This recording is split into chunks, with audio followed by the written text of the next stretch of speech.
तर इथे मी हा पाठीच्या गळ्याचा भाग घेतलेला आहे। पाठीच्या भागाला आपण जो काही टक्स इथे मारत असतो तो आपल्या इथे इनविजिबल पद्धतीने तयार करायचा आहे। तर तो कशा पद्धतीने तयार करायचा आहे ते आपण इथे पाहतोय। तर इथे टक्सचं मी अगोदर मार्किंग करून घेतलेलं आहे।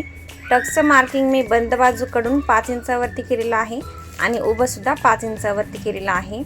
त्यानंतर जे मार्किंग आपण इथे करून घेतलेलं आहे त्या मार्किंगवरती सरळ आपल्याला शिलाई मारून घ्यायची आहे टक्सच्या टोकापर्यंत।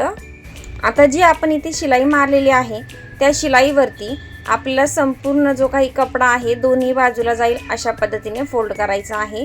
म्हणजे अस्तरचा कपडा अस्तरच्या साईडला जाईल आणि पाठीचा जो काही मेन फॅब्रिकचा कपडा आहे तो मेन फॅब्रिककडे जाईल अशा पद्धतीने आपला फोल्ड करायचा आहे।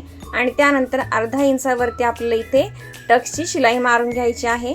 तुम्ही इथे व्हिडिओमध्ये पाहू शकता मी कशा पद्धतीने इथे टक्सची शिलाई मारून घेतलेली आहे। तर दुसऱ्याही साईडचा टक्सची शिलाई आपण इथे मारून घेत आहोत। तर समजलं नसेल तुम्ही इथे पुन्हा एकदा पाहू शकता मी कशा पद्धतीने इथे शिलाई मारत आहे।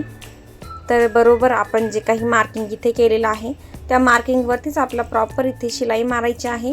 टोकापर्यंतच व्यवस्थित शिलाई अशा पद्धतीने शिलाई मारायची आहे। यानंतर कपड्याची घडी मी कशा पद्धतीने केलेली आहे तुम्ही पाहू शकता।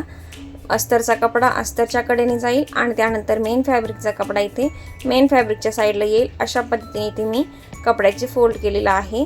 त्यानंतर अर्धा इंचावरती बरोबर आपल्याला इथे टक्सची शिलाई मारून घ्यायची आहे।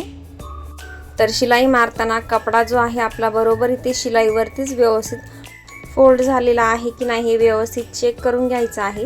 त्यानंतरच आपली इथे टक्सची शिलाई मारायची आहे, नाहीतर टक्स जो आहे इथे तिरका होऊ शकतो आणि त्याची फिनिशिंग इथे व्यवस्थित येणार नाही। आता फोल्ड केलेला भाग मी इथे उलगडून दाखवत आहे। दोन्ही साईडने तुम्ही इथे पाहू शकता टक्स जो आहे आपला इथे व्यवस्थित फिनिशिंगमध्ये तयार झालेला आहे। तर अशाच छोट्या छोट्या टिप्ससाठी आपल्या चॅनलला फॉलो करा।